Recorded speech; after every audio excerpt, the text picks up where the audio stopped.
नाही चला तुम्ही भूमिका घेताय, स्वागत आहे. कारण नवीन कार्यकर्ता असतो आणि राजकारणामध्ये असं म्हणतात की तुम्ही जर शिखरावर हल्ला चढवला नाही शिखर नेत्यावर तर तुम्हाला मोठं होता येत नाही. त्यामुळे तुम्ही सातत्यानं अत्यंत मोठ्या मोठ्या नेत्यांच्या विरोधात मोठी मोठी वक्तव्य तुम्ही करता. शरद पवारांच्या विरोधात तुम्ही किती बोललात इतकी वर्ष? ते अत्यंत मोठे नेते आहेत असं तुमचं म्हणणं आहे का? मी मानत नाही ना अत्यंत मोठे. तुमचेच नेते म्हणतात की आम्ही त्यांचे बोट धरून. माझं मत वेगळं आहे. माझं मत वेगळं आहे. माझं मत मला मांडायचा अधिकार आहे ना. ज्यांचे 10 आमदार निवडून येतात राज्यामध्ये ते अत्यंत मोठे नेते कसे काय असू शकतात? ह्याच्यावर पण विचार चर्चा झाली पाहिजे नाही? हे बघा, पवार मोठे आहेत, वयानं मोठे आहेत, त्यांनी मोठ्या पदावरती काम केलं, इथंपर्यंत ठीक आहे ना. परंतु जेव्हा आता वास्तववादी चर्चा घडत असेल तर त्यावरती वास्तवावरती यायला पाहिजे ना. आत्ताची परिस्थिती काय आहे महाराष्ट्रातली 10 वर्षामध्ये?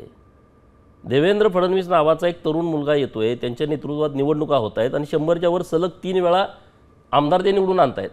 पवारांना ते जमलंच नाही तरी पण तुम्ही त्यांना मोठे नेते म्हणतायत. त्यांच्या म्हणत त्यांच्या बारामतीमध्ये नरेंद्र मोदी साहेब पंतप्रधान असताना येतात आणि म्हणतात यांचं बोट धरून आम्ही राजकारणात आलो, हे आमचे गुरु आहेत. हे शब्द कोट अनकोट नरेंद्र मोदींचे आहेत, माझे नाही. मी काय ऐकलं नाही ते भाषण. मी ऐकतो, तुम्ही सांगितलं म्हटलं. तुम्ही ऐका. 2014 नंतर ते ज्यावेळेला बारामतीत आले त्यावेळेला ते पवारांबद्दलच असं म्हटलेले. त्यामुळे मी म्हणून त्यांना मी ते भाषण ऐकलं नाही. बरं, हरकत नाही.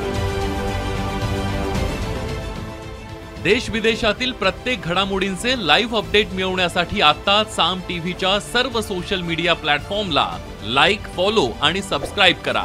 तसंच सर्व नोटिफिकेशनसाठी बेल आयकॉन प्रेस करायला विसरू नका.